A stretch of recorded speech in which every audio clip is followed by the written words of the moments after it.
Yo, so who we got in the building with us today? What's up, y'all? This Abmadethetrack, producer, engineer, A&R, any position you want to put me in, I do it. No, for sure.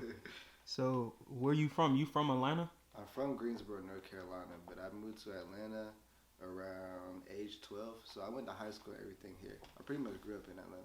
What high school you went to out Walton, here? Which Walton High one? School. Who? Walton High Oh, School. Walton. Yeah. Yeah. How was it growing up over there? Cause I was. It's really different because Walton is like a lot of like rich people. So Yeah, like yeah, for I sure. wasn't from that, and even like going there, I wasn't really a part of that. But it was cool to kind of interact with those people because that's not really what I interact with now. So it's cool to like. So now you got like best of both worlds. Yeah, for Exactly. sure. So with going over there, how did you get into producing and music? Was it from when you was young, or did you get into it as you got a little older? Nah, I ain't started making music till I went to college, and I realized I didn't want to do school no Yeah. more. So like, I had to figure out something to do. And I actually had this friend in college at the time that he already had like a rap group, and I just Mhm. wanted to be part of something like that because I grew up playing basketball, so sports and music are very like hand in hand. Yeah. So who inspired you? If anybody inspired you, like producers or musicians or anybody? I mean, if you make a good beat, like that could inspire me. I get inspired off anything. I don't really look at the name, but there was this dude that I used to work out basketball with that actually taught me how to make beats. So Priority Beats, that's his name. okay. So when did you say you was gonna take it like completely serious? Like this, what I want to do instead of just making them for fun. Uh, mm, I think I'd say when I got people that actually wanted to rap on it, like okay, like I can actually inspire somebody to want to like do music too. That's probably when I decided like I'll take it a little bit more serious. I mean, but I always took it serious from the start though. Like I was FaceTiming the guy that was teaching me how to make beats every day. Every day I was FaceTiming him. Yeah. Like, So and then I'll do like my little own stuff after we get off the phone. But I was dedicated, bro.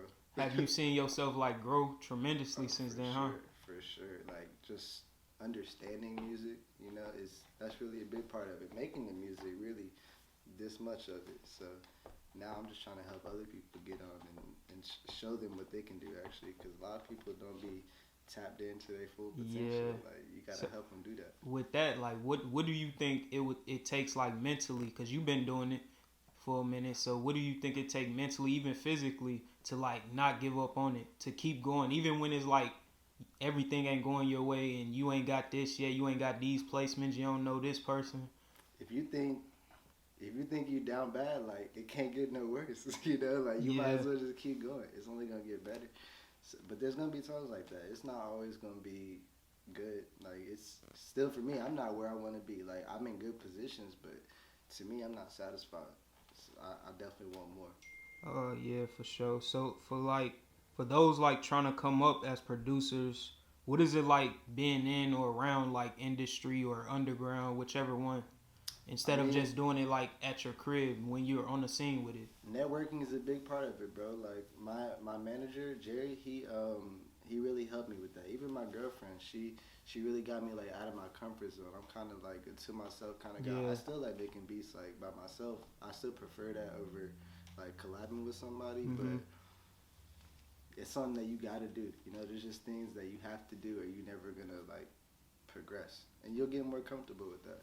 So with being in the industry, have you dealt with some artists or other producers that went like terribly wrong or that went like extremely good that you didn't expect?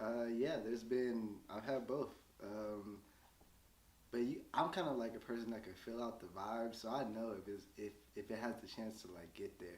So I don't really, I'll distance myself from the situation before it could get too bad. But I've had some bad situations. Yeah, you care to speak on some or? Nah, I'm not gonna speak. I'm not gonna speak. So like with that, how do you keep your composure with dealing with artists? Even like if you dealing with an artist that's super talented Hmm. versus an artist that's not that talented, and you might have to like put training wheels on while Well, he in the see, I've studio. like kind of built up my own artists. My brother, he raps in Oski. He next up, man. Like he going crazy. Sure. We actually like it took us like 3-4 years to even be comfortable, like to where we felt like okay, now we can get started. You know, like so. I'm willing to help any artist that wants to be helped.